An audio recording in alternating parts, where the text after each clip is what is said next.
All right, boys, welcome aboard Divorce Dads America. I'm your founder, and I'm the founder and host, Anthony Thompson. Glad you're here. We're going to dig into it today. Boys, Steve and I chatted on an earlier episode. It ended up being one of our most popular ones we've ever done. So I asked him back. It's going to be a little bit different today. Steve runs a horticulture business in California. He's been working with me one-on-one through the process, the real work. And what he's walked through this year is more than most men carry in a decade. We'll talk about his daughter and some cancer that he had to go through with that, his son and college and what that looked like, his marriage and everything and what that looked like. And just happened recently. We'll talk about having to move, selling your house. We'll talk about grieving, what that looks like, man, real time and no games about it. And I want you to just know that he's still showing up, he's still building, he's still being a great dad. And I want you to hear it from him directly, the highs, the lows, and everything in between. And if you're in our school community, you've probably seen Steve around. He's active, he's around, he's been very vocal, he's awesome. And if you're not, that's where it starts in our school community. You get in there and get with a band of brothers. I was just talking to Steve a moment ago, and one of the reasons why women rebuild faster than men is simply because they get in a community faster and they're more open about it. I know you guys are out in a distance and you're alone, and we're going to talk about what that isolation does and what that feels like. And so, first, if you haven't subscribed, do it now. Podcast on Apple, Spotify. Every time you do that, it goes to another dad who's in worse shape than you are. We're looking to reach, transform a million dads, rebuilding their life and legacy. I can't do it by myself. So every time you do that, every time you subscribe, every time you comment, every time you share this thing, it's going to a dad that needs help. And the algorithm goes crazy and it finds them. And surprisingly, I've had dads every week coming in saying, hey, man, I don't know how I found the podcast, but I did. And I know how they did. It's because you did something. You took action. And it's literally like 3 clicks. And you can do it right now. And you can make and change and help another dad in what they're going through. And so with Steve, I just want you guys to feel like him and I are just sitting on a couch because we've had a lot of work together. We've had a lot of hours together. I really value his time, but I also just value that he's in a very different situation.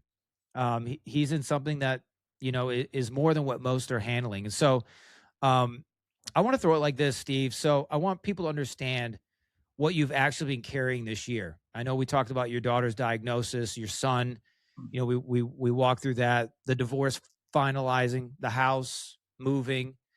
Lay it out for us, man. What has this year actually looked like for you? Tornado. Yeah. Massive.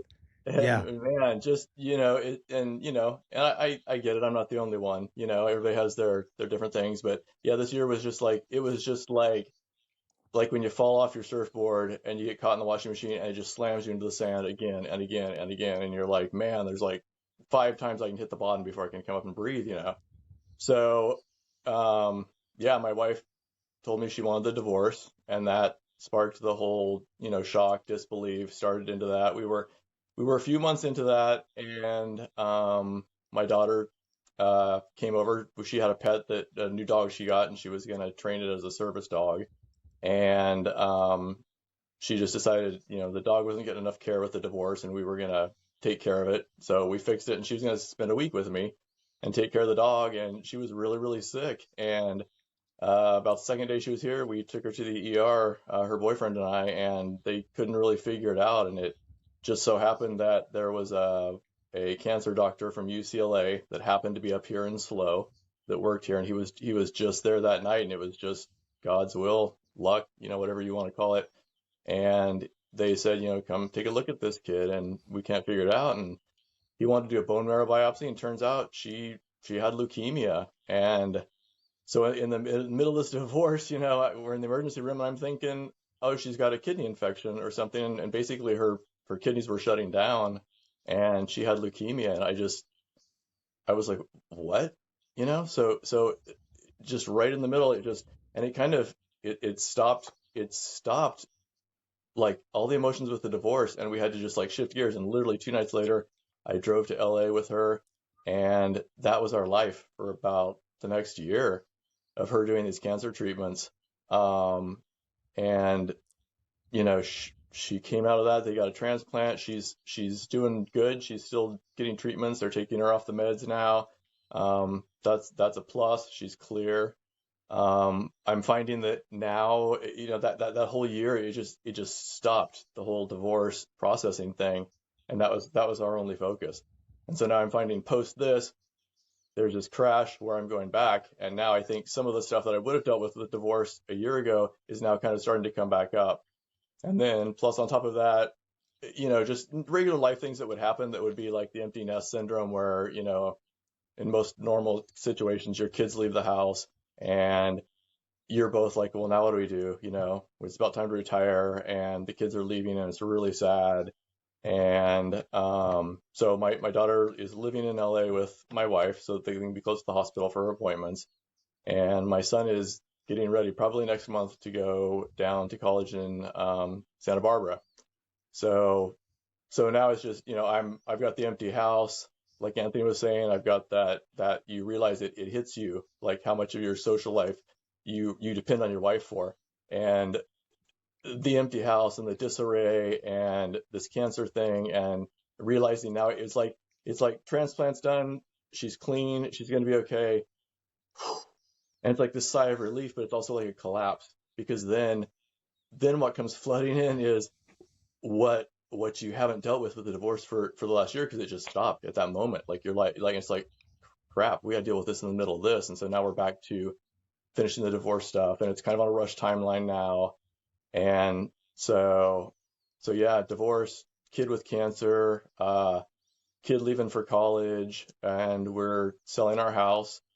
So that was a big emotional one for a while. All that, it's, you realize eventually that it's a thing, it's a house, and you're what you have is in here. All those memories are in here, but man, to think about walking away from this house, there's days I couldn't get out of bed. I literally could not get out of bed. It was Yeah, just tell dads, like, when they're listening and they're going through stuff like this as well. And I hear it because I'm talking to 500 or so dads every month, and they're going through hell. And to hear your story of the different levels that you were going through, and I'm sure there's guys that are going through that and even more. I'm not minimizing it. I'm not maximizing it. I'm just looking at where you're at, what these guys are hearing. And I guess as I break it down, you're going through all of this, you feel probably alone in all of it. It's all stacked. We're talking about the day-to-day, life that you were going through. So what was that like day-to-day trying to function for you? I think it was mostly adrenaline. I remember all of it. I don't know how I did all of it. I just look back and I'm like, well, I did it. I think a lot of it was adrenaline, because a lot of it was these big surges of, okay, now, because I live in San Luis and she's in the hospital, and it's about 4 hours away in LA. So Yeah. Well, and you were building a business. right. So I'm trying to run my business. So I'd be up here for about 3 or 4 days. And then I would drive all the way back down to LA for about 3 or 4 days, and then drive all the way back up here. And that would just happen back and forth like every week. And it was, there's days I'd wake up and I'd literally just, I'd cry, because I'm like, I don't know if I can drive to LA today. It just got to the point where you're just like, I don't know if I can do this. And you get in the car and you make yourself go, and it just kind of became this routine. And, yeah, and it's just, I think really most of what I ran on was adrenaline. And then I'd have these crashes where I'd just break down and I'd sleep for a day, and then I'd go at it again. And I don't really know how else to explain it, except just like this, your body just cranks out adrenaline. You're like, well, this has to be done. This is my kid, and I got to figure it out. So I'm getting in the truck and I'm just gonna start driving. I'll crank the music. I'll do whatever I have to do this week, and I'll think about something other than that drive. And Yeah. It just sometimes I wouldn't call it necessarily zoning out, or it's just, you just let the adrenaline take over and be like, all right, I'll deal with this after the fact, but this week this is where I've got to be, and I've got to do this. So it was Yeah. just it was brutal. It was like being just drugged back and forth and back and forth and back and forth, and having like maybe 3 or 4 days at home to do the home stuff, and my son would be here, and then also like trying to do stuff with my business, and then turn right around and go back to LA. Um, yeah, it was like trying to do everything with no time, like this little time window, trying to cram it all in there, and there's things that just had to I just had to let go. They just, and you just have to not beat yourself up and Yeah. be like, well, that's just not going to happen right now. I'm just going to have to Yeah. let that slide. So it's just Which one of those areas do you feel like really leveled you the most, really hit the hardest? um I think the cancer thing really, it hit the hardest.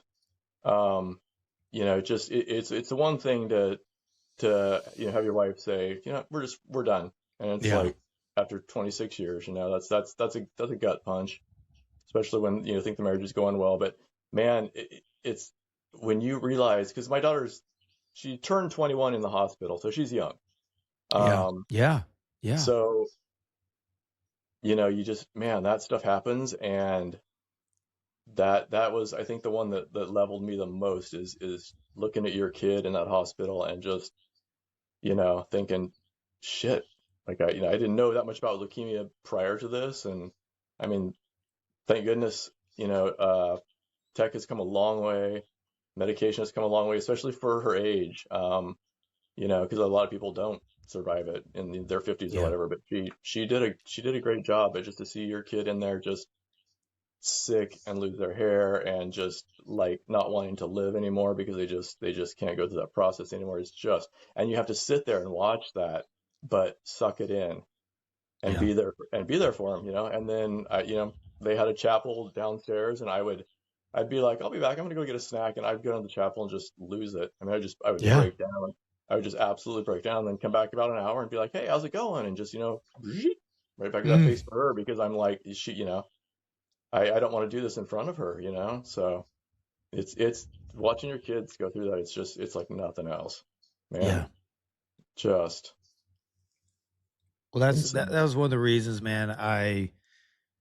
Hearing your story is one thing, and also, you and I getting on calls and talking through it from that moment when that was happening, and then we continued to talk through it, and also too, what I just find so valuable that we were walking through together, because a lot of dads think they have to get it figured out before they have somebody help them in the journey. And, Steve, what I think is a really gift was you were humble enough to share all that and to be like, yo, this is a lot. And we started talking about that and working through those things. And I think for dads to hear that getting help is Mm, not weakness, that there's a strength to it, is something that most will, most avoid. I mean, I just think about it in my own life. Do I want to go to the doctor? No. Like we guys just don't. Like you just take care of everybody else and yeah, get served last. And yeah, in these moments, you just get broken down and broken down and broken down until you finally say, you know what? There's a moment where what I'm doing isn't working the way I want to, and there's got to be a different way around this. And so that's what, like, Steve, when you and I were talking, I was like, yeah, let's see what's on the plate, let's see what we can build and see what we can do. And then the other week, I want dads to hear this, because you and I were chatting about this greenhouse idea and this greenhouse effect, and you being a horticulturist, and having your gardens and selling your plants and all the things that you do. You said something that really stopped me and it struck me. And you said your greenhouses stopped growing and started withering the same time when your daughter got sick. It was mm, like they mirrored what was hmm happening inside you. And tell people what that actually looked like walking into your own business every day. Cause that was something, when you said that to me, I was like, you were like, well, it's an epiphany. So maybe walk dads through what that looked like for you. yeah. It was really interesting, and you know, I would liken it to, and there is a huge depression piece to it. I think we all know that. I mean, it's just, guys don't like to say they're depressed either, but I mean, it is. It's a huge depression piece. You wake up and you're like, oh, I haven't shaved in 5 days or whatever. But I started just it, the grief hit, and then the loneliness really hit. and the empty house hit despite, your advice and prepping for it. And it just, it's like, wow, this is an empty house. And my nursery, it used to be this place of like solitude. And no matter what was going on in the world, no matter how bad it was, I'd walk into that greenhouse full of plants and I was like, okay, I'm going to be okay. It's going to be, let's be here right now. And I reached this point where I'd walk in and all I could do, this grief would hit. Like it would just overwhelm me just to walk into my business. And I, um, I realized, I got to looking around, I realized that, you know, everything just kind of stopped when my daughter got cancer and I didn't have time to really, upkeep and do everything. And so everything was kind of a mess and disheveled. And the house is, it's in a mess because we're prepping it to sell. And it just kind of hit me. It's like, you know what? My external environment is mirroring what I'm feeling inside. Like when I walk into my business and I see this, and it literally just my stomach sinks and I want to cry and I'm just overwhelmed. I'm like, that's exactly what I'm feeling inside. And I just realized that outward environment was directly mirroring everything going on in there. Um, and I thought, yeah, well, maybe if I clean this environment up a little bit and get this going and get it, now that we're on the other side of the cancer thing, and hire somebody to come back in and start doing the organizing again and the cleaning and everything and fix that environment, then it will help how I'm feeling on the inside. Because to feel that way on the inside and also realize and to live in it, that environment on the outside, you don't really think about how just completely sinking that is. Um, and I'm not sure why it hit me that day that I was just like, it's always, and I even noticed that the plants weren't doing so good, and they just like every single thing about it was mirroring what I was feeling. And it was really interesting to see that connection, to just like have that click and be like, wow, it's like this is what I love to do and I'm so connected to it, and Yeah. it's withering like I am. So Yeah. it was Yeah. really, And what I love about when we talked about earlier podcast about, plants and seeds and growth, and you're a horticulture, expert. You understand growth and, like you said, decay and dormancy and getting plants to like come alive again better, that's your thing. So I guess the question I think would be cool to hear, from your side, and guys to hear this as well, is what did tending to the business, even while it was dying alongside you, end up teaching you about your own healing? that you can't just let yourself go. You got to take care of yourself, and you've got to recognize, like you said, you've got to recognize when you need help. And if you're pretty early in the stages, I mean, recognize that now. Yeah. Because like you were saying, women, they do a lot better because we become really dependent on the whole social thing, because they plan everything. It's like all of our friends are coming over, our friends are gonna do this, and it's like, oh, I have plenty of friends, but yeah, they're your guy friends, and you go out and you see them once in a while. Um, but yeah, it's really important to just really look inside yourself and pay attention to yourself, and to know, like, I'm not doing so well, and there's a reason for that, and it's okay. This is, obviously it's a big hit, but you need to kind of look at what inside of you needs to be fixed and what needs to be helped, and get that help, sooner as opposed to later, I think. Yeah. um, Yeah, you started to talk about what, you identified it in the greenhouse of, that it was sort of being unkept as you were walking this through your daughter, and then you and I were talking about, it was a reflection of the inside for me. And then you started to touch on, like, okay, what do I need to do different with these greenhouses? And I think it'd be good for guys to hear, like, when you noticed what needed to change in that, like, what did you do? What are the greenhouses? What are they looking like now? yeah, so I hired the lady that used to work for me. Actually, she did planting and cleaning and all the organizing, and I started her last Saturday, and she's amazing. She's a workhorse, and she came in, and we kind of worked together. So everything that I knew that wasn't selling, or that had, kind of died or was looking bad, or I just didn't want to like revamp, I would just like, I just had stacked stuff. I decided to completely kind of flip inventory and clean up. And there were just piles and piles of stuff. And she kind of did the emotional work of just taking all day. All she did was just take piles of stuff back, and she dumped it in the compost, and she sorted all the pots out. She stacked everything back out. She cleaned it. She made it look good, organized it, picked it up, just kind of straightened it. And it really it took that physical piece, which also is a huge emotional piece. And when those, I think when the emotional and the physical are combined, it's this hit that's just like, man, you know, to like do all this on my, it's just too much. Mm. So even just having all of the dead stuff and the stuff that had been neglected and that I didn't want to sell anymore, and I wanted to reorganize and make room in the greenhouse, and then to even walk out there yesterday and just see like at least the back organized and all the pots stacked and back in their spot and not trash everywhere. It kind of lifted. It's like, okay, I can do this. I think I can do this. And, next phase will be like reorganizing stuff onto the tables where it goes and cleaning the greenhouses up and sweeping. But yeah, as that process kind of is going along, it's actually making me feel better about being out there now inside. It's starting to feel Yeah. better. So. Yeah. When you say that, Steve, there's a sort of it reminds me of this neuroscience framework of the RAS, which is the reticular activating system. And that system is what our eyes begin to look for the things that we want to focus on. And so a lot of guys that I coach and I work with, it's really about taking the right things and making sure that we're looking at the right things and finding those. And when things are in disarray around your home, and those of you guys that are listening, that you don't have things where they need to be, like Steve was saying, it's a very good indicator of what's going on internally.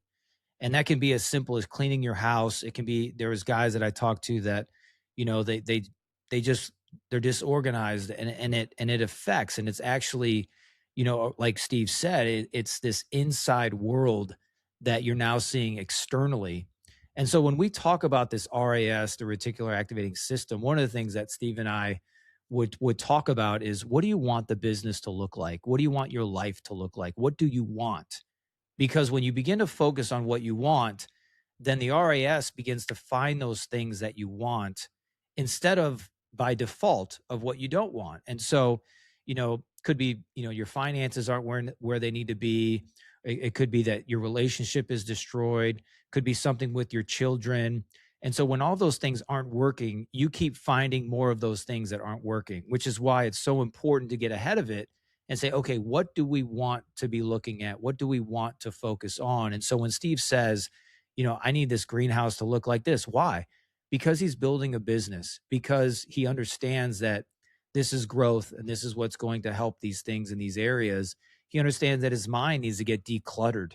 And when you look around your house and it's cluttered, most of the time there's things inside of your mind that are cluttered as well. And I just really want to challenge you guys today, as you hear this, to look around your home and look around your car. And those are really great indicators of the external things that you can see. And you have to ask yourself, is that what I want? Is that the man that I'm becoming? Is that what I want to build? And if it is, great. If it's not, there's usually some things internally that aren't happening, that aren't aligned, that aren't in the direction that you want to go. And that's okay. It's becoming aware to it so that then you can begin to take the actions that are in the right direction, which is why vision and mission is so important. Because if you don't have those things lined up, then you're living life by default. And life by default is your brain is going to search for the things that suck. It's going to search for the pain. It's going to search for the things that bring you in the past of regret and shame and failure. And so I want to challenge you guys to look forward and ahead. Like, what do you want to build? What do you want to create? What's that dad look like that you want to become? And start to build those things in there. Just as simple as Steve was doing is just cleaning the space and feeling better. And him and I were talking, weekly about, what's your mind? What are your thoughts like? What are you focusing on? What are you thinking about? All of those things are the internal indicators that create these external things that we see and that we either like or we don't like. And so when I hear that, I put that into that lane, guys. You're listening. Stuff's out of order. Stuff's out of place. These are the reasons why things are going to continually, perpetually do that until you get a system, a plan, a vision of what you want, instead of living a life of what you don't want. I don't want to be broke. I don't want to lose a relationship with my kids. I don't want to be alone. Right? Those are all things you don't want. We want to put together things in your mind and your life of things that you want. What do you want? I want to have a good community. I want to have better bonds with my kids. I want to be better with my time and my schedule. I want to see my business growing. Great. These are indicators in the right direction. I just want to leave that with you before I throw this next thing that Steve and I were talking about, which I thought was really, it was just great awareness for where he's at and what's been going on. And, him and I walking this journey together. And, you said before, Steve, that, your son's leaving for college. And I remember you and I just talking about what that was like. It's a loss in a normal year. And Right. this isn't a normal year for you. So what is that transition stirring up in you right now? Um, I think mainly grief, just because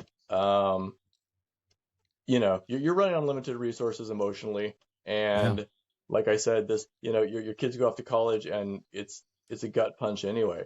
Um, so it's like, okay, here you are, and you and your wife are supposed to still be married, and that's part of the plan, is that the kids go off to college, and there's this empty nester syndrome, and then you kind of refigure it out, and you retire together. But yeah, I mean, I remember my brother bawling when his kids went to college, and it's they leave home, and Yeah. you don't lose them, but they're leaving, and it's a big deal. And especially after, I think, with all of the loss prior to it, Yeah. even it's just like, oh my gosh. And now, not only am I really working to just be like, all right, I'm coming home to this empty house, but here's what I'm going to do. I'm going to put some music on I really like. I'm going to paint that damn baseboard and get that done for the house.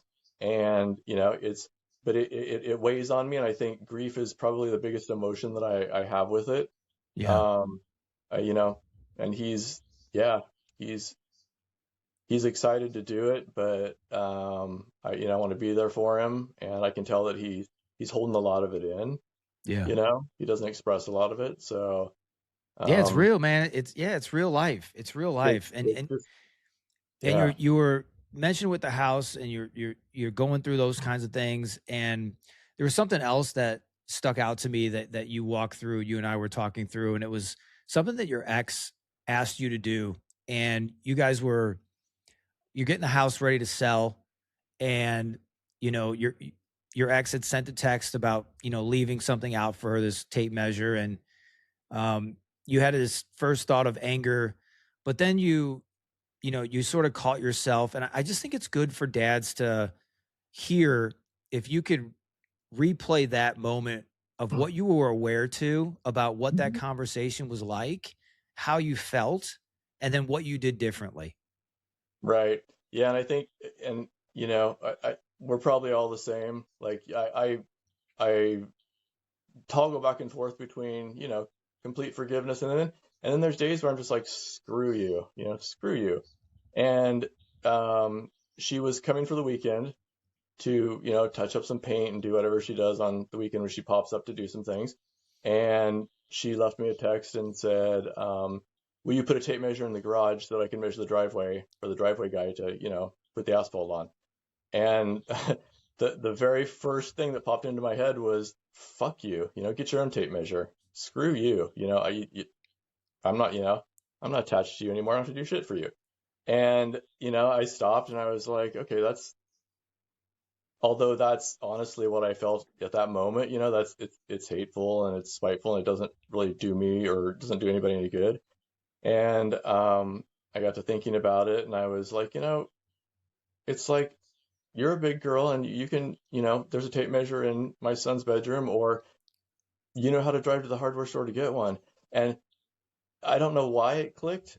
I was just in the right frame of mind, but it just clicked, and I realized that that was our entire marriage. Like she, she was all strong and independent, but when she needed a guy, it's like, oh, will you do this for me? Will you do this for me? You do this for me? We do, and part of it might have been because, I was a little absent here and there maybe, and she thought I wasn't really paying attention to her. But I realized that throughout our marriage, and probably even way before then, that was my pattern. She would say, just, oh, will you get that for me? Will you do that for me? Will you get that for me? And instead of just saying, no, or yeah, I'll get it in a minute, or well, you can get it, it's right over there. I would instantly just say, okay, and I would passive aggressively just suck that anger in and be like, fuck, I'm always just getting shit for you and you can go get it yourself.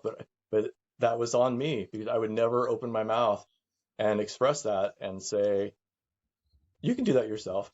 Every single time I would just internalize it, be angry about it, suck it up and just go do it. It's like, okay, all right, just people pleaser, I guess, like you were saying. Um, and it really struck me. It's like, wow, it's like that was pretty much all the time with me, and not just with her, with everybody. So it was a pretty big epiphany that it was easier for me just to passive aggressively do that and just be pissed about it and suck that in than to just say what the hell I needed to say, and just say, Yeah. no, you can get that, or I'll get that in a minute, or I don't, so it was pretty big. And even as a little kid, I would do that. I realized. So it What did wasn't, it do for you? Yeah. What did like, so real time, you're walking this through, you're telling me about this real time. And, you give me the first response, which is, anger and frustration. And then you give some options to that. And you talk about this sort of epiphany for you. Like, what did that do for you just as a man? Like, what did you feel like just as a man? um, it, it was honestly, it was really freeing. It was invigorating in that moment because I think we're in the middle of this and we get trapped in like, you're so overwhelmed. You can't see the patterns for a while and you can't really, and it was a breakthrough. And I was like, wow, I'm maybe getting to the point where little epiphanies are coming through and I'm starting to realize things. And so it was really freeing. Not just in looking back and realizing, wow, I've maybe that made me hold resentment against her, but also that I've done that since a little kid. And it was really, I don't know how to describe it, just freeing because now that I realize that, I'm actively practicing that. Like I will catch myself with people and Mm, I'll just want to instantly, say, okay, yeah, sure, yeah, sure, yeah, sure. And it's also the other thing it's caused me to do is to overcommit majorly in my mm, life and be overwhelmed because I'm just always like, sure, yeah, yes. I just say yes to everything. And it's like, what is that? And so now it's not just like a marriage thing. It's this part of me that I've carried for, decades, my entire life that now I'm like, I'll be damned. It's like I do that and now I can change it. And so yeah. it's like one little thing and it's like that little step closer to the man I want to be. And Yeah. it's something tangible that I can see in myself that it's like I don't want. And I never really saw it before. I don't like it. I don't want it. And so it's not going to be a part of me anymore. And so on a daily basis now I catch myself. Somebody's like, I'm already overloaded. Do you want to go and do this tomorrow? And I'll be like, yeah, that sounds great. And in my mind, I'm just like, yeah, I just want to do anything but what I'm doing right now, which is kind of like numbing out. It's like, um, but I'll say, no, I can't. I need to do this instead, or or no. Somebody will say, can you help me do this, or do you want to join this thing and help me do this? And it's like I can't. I really have too much going on right now to commit to that, but I can maybe at some other point. So Yeah. it's really freeing and it gives me hope, I guess, because like I said, it's been a year since, you know, my wife told me she wanted a divorce and the cancer thing strung that out for like another year. So now we're coming off this other side and all this other stuff, but it's that one little piece in me I feel like that I've changed.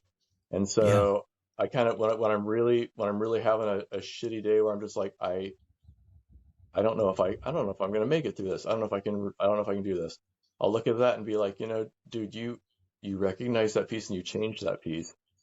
And it's like, so look for those other pieces Yeah. because they're in there, And if you relax and pay attention like that, they'll pop up and you'll just have these epiphanies and you'll be like, that's a part of what I don't want to be anymore. Um, What's helped you, Steve, become more aware in this area? What do you think has helped been most helpful for dads listening? Like, they want to get epiphanies and they want to see things differently. They want to hear things differently as well. And of course, they're all hoping for this unicorn to show up on their front doorstep. And, you know, that's not going to be there. But I think for you and what you're noticing, where do you feel like the awareness has come from for you? I think part of it is being on the other side of the major cancer thing and being able to maybe think a little bit, but I do meditate, and Yeah. I will try to give myself just moments of silence, and that's where you said embrace the silence, and if the house is lonely, it's like, okay, well then, it's like I feel like crying because I'm so lonely right now. It's like, well, just sit down for a minute on the couch and just listen to the silence. If you want to cry, cry, but just listen to it. And I think even tuning into that, because we're so scatterbrained right now and we're so overloaded that we can't focus on anything else. We're kind of in panic mode. And so when you have those moments, and it doesn't have to, that's not when the epiphanies come, but I think taking those moments of sitting in the silence with yourself and just being like, okay, I'm alone and my brain's quiet and I might be crying, but this is a quiet moment just with me. And I think I think it gives my brain time to just think about me and myself and what is. And so then later on, it will, that calmness will come up somehow from that, from learning to do that. And that's when I'll realize it's like, wait a minute. And it's like, no, and then you'll see that piece in you that you couldn't see before, because that little bit of just spending time with yourself and just going within yourself and thinking about it, praying about it, whatever. But the silent time, I think, really, it kind of resets that connection with yourself, so that you're aware of those moments when they pop up. Because that was one thing, it really it struck me, in particular, when that moment hit. It really struck me how big of an epiphany that was, and how I caught it. You know, because I was like, wow, why have I gone for 56 years and never caught that? And that one moment, and sometimes it's just you get to the point where you know, maybe it's just you just can't take it anymore, and you're like, you know what? And something just clicks, and it clicks in you, and whether you know it or not, subconsciously, you're within you, that's not what you want, and so you're like, fuck this, and then you realize, yeah, yeah, that exactly. And it just pops up and you realize that's another piece that you're done with. Yeah. Um, so that's, I think, it's really important. The last thing you want to do is just be alone and sad and lonely. But like, you said multiple times, sometimes it's okay. It's a sad, it's a lonely, like there's so many emotions in this thing, and you can't deny them. And if you have to sit down and just be lonely for a minute, just do it, and just listen, just sit in the silence and just see. Sometimes things cross your mind and you're like, wow, it's like, where did that come from? It just pops into your mind because during the day when you're doing all the rest of this stuff, you don't have time for that stuff to show up. Yeah. It's in the quiet moments when that stuff comes up, or when your brain it makes just enough space that maybe the next day when you encounter something, it comes up and you realize that's what I want. That's one more piece of what I want and where I want to go. And I think Yeah. that it helps a lot. There's a study that I just went through today, and it talks about how we call them distractions, call them, trying to multitask, whatever it might be. And Cal Newport has a great book called Deep Work, and it really drills into this idea and concept even more. But the study shared that every time that you transfer focus into something else, and every time you do that, it takes 23 minutes to be able to transfer that focus back into something else. And that just like burned a hole in my brain, because we're living in a world today where it's just, so we have so many browsers open. We have so many things that we're trying to do in the day. Hmm. Having one singular focus for a certain amount of time to do that is becoming more and more difficult. But I find that the people to do, and the study shows, every time you do that, it's 23 minutes. And I talk to guys that the trouble that they have, it's usually not during the day, it's usually at night. And I think about how many times in the day they've transferred focus, how many times in those 23 minutes have stacked up of how much time that they've lost, how much energy that's been sucked out. And then they get to the end of the day and they wonder why they're exhausted and they don't want to do anything, or they just want to watch TV or whatever it might be. And those of you guys that are listening, I want to put that challenge to you guys as well, what Steve was saying about getting quiet. And it's something that I've begun to even do more and build that muscle, because that muscle and your brain and that mental capacity is ultimately what's going to allow you to create the frameworks and the systems that you need to be able to get to where you want to go. And so even for me, whether it's sitting in silence for however long, or like Steve said, embracing what that loneliness feels like. You're still alive, you're still there. What's really changed, feel what it feels like, put a stop time to what that feels like, but also be open to what's possible as well, because I want you guys to know that every time you keep jumping tasks, and I'm guilty of this as well, that you're burning 23 minutes every time. 23, 23, 23, and you get to the end of the day and you wonder where the time went. The time went because of a lot of things that we're disorganized in, and we're missing the structure in our mind to be able to get us there. And what Steve was saying is so important and so true. And creating those moments to allow your mind to think, allow your mind to find solutions, allow your mind to, rest, allow your mind to take a break. And I want to just put some guys. I want to put this sort of forward, Steve, of what's obviously what you've been through, what's been going on. It's not a normal year for you, and most of these dads listening, it's not a normal year for them. Um, you're building your business back. You got some new systems. How much of rebuilding the business right now is actually proving something to yourself versus just needing the income? Like, what is it proving to you? It's proving, and and I won't lie, it is the income. I focus on that daily, and that's one of my big things. I try to just, because if you over focus on it, like you said, then it doesn't really pan out. So, what it's really building in me is the confidence to know that, okay, I can do this. I can do this, and this is really what I want. Yeah. This is what I really want, and so I'm going to go for it. And I don't have all the answers yet, and I'm not ready on most of it. Um, but like that epiphany of always just kind of like shrinking and saying okay to everybody and overcommitting. It's like it's scary as hell, but it's going to be even scarier if I write it out for a long time and don't try it. So Yeah. so that for me is the hardest thing, I think, is the fear of just making that leap. Like, shit, I got, should I hire Yeah. this person? That's money. It's money, but you do it, and that's when you find that it's like, wow, okay, that actually makes me feel better, because now it's generating this, and it's increasing this, and it's improving this. Um, so it's building. I think it's building confidence in me, and it's just building. It's helping me, I think, to have these epiphanies of who I want to be. Yeah. Honestly. Yeah. It's getting the reps in, and I think Hmm. Steve, when you and I were first, like, talking through all of this, and this is where most guys I hear is they usually focus on what they don't want. I don't want to go broke. I don't want to lose connection with my kids.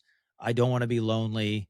And so that becomes the focus, and what we focus on grows. And so when you and I, we started to build this out, and we said, okay, well, what is the revenue that we want? What do we want our day to look like? What time do we want to have with our kids? And I would throw things back to you when your children were in the house, creating that memory with them while they were there. What do you want to do with that? That's a Right. real point. So what I'm hearing you say is you began to focus on the things that you wanted instead of focusing on the things that you didn't want. And I want to put this your way, as we land this plane. Steve, there's a guy listening now, And he feels like life is hitting him with everything at once. And maybe it's sickness, maybe it's a kid leaving, maybe it's the divorce part, maybe just feels like he can't breathe, right? What do you want him to know? Um, I think I want him to know that take it one at a time, take it one step at a time, and believe that you can do it because I know I still have days where I feel completely overwhelmed. Um, but just move forward just a little bit every day. If you can start moving forward, just get out of bed and walk to the kitchen and make toast. If that's all you do for that first hour, and start there, and then build up, and just keep moving because it's not going to kill you. It feels like it will, but you're alive, and it's the season that you're in, and it's the hardest thing. It's like the hardest thing I've ever done, and it's the scariest thing I've ever done. But it's going to be okay, and I know it's going to be okay. It's just you Yeah. just you have to keep moving. You can't stop and stagnate, and you can't wait and just think, okay, well, I'm gonna let this pass until everything's okay, and then I'll start working on this, because you have to. I mean, even if you're not like way out ahead of it and ready when something comes, you're partially ready, or you have a few things in place. But like every day you've got to do something just to move yourself forward and just to keep moving through it. Yeah. And it will, yeah, and it's gonna work. It's gonna work out. But you gotta move. You have to move, and you have to not beat yourself up, because you'll have an amazing week, and you're like, yeah, this is gonna be great. And then you'll wake up one day and you're like, I don't even know if I can move today. And it's like, okay, well, just give yourself grace for that and be like, it's okay. It's a rough day. I'll do this, and maybe I'll schedule this for tomorrow.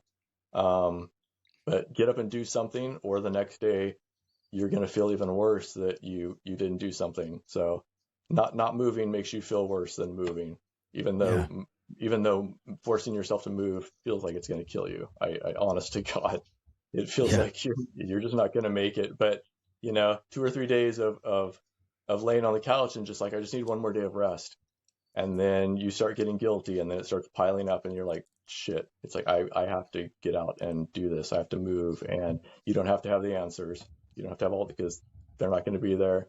Yeah. I feel like after a year, these little epiphanies I'm having are just starting to come in, and so they're starting to help, and I can kind of start to see the path. um, but yeah, and I would definitely not be afraid of those quiet times where you're afraid to be alone, because it's important to not isolate and to just disappear. But those days when you come home and you're alone in the house, um, I think Yeah. just sit with it, and really use that quiet time from the chaos to just see what comes through your mind, and just let it flow through you. And I think that helps a lot.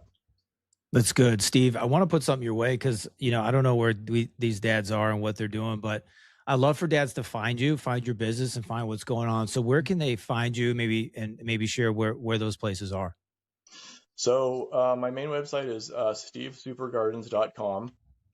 And then from there are links to Instagram.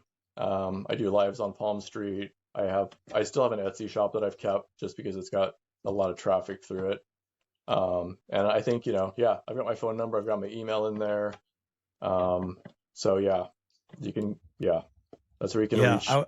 I would say any of you guys or you're looking for plants or anything like that, Steve's done something that's remarkable of taking a business when we first started where there was an opportunity for him to grow it and it was a big jump and it was a big leap and it was a big worry and it was a big fear and he took it and he's been making a lot of movement, a lot of progress on Palm Street on live social selling and he's been doing a great job with that and you can find him anywhere in America when he does his live. So I'd encourage you to do that. And one last thing here, guys, is Steve said something about just when you're in it. And you got to remember this quote is this too shall pass. And you got to remember in life, there's sort of three parts to this storm. You're either in the storm, you're coming out of the storm, or you're going back in the storm. And life doesn't get easier. It only gets harder.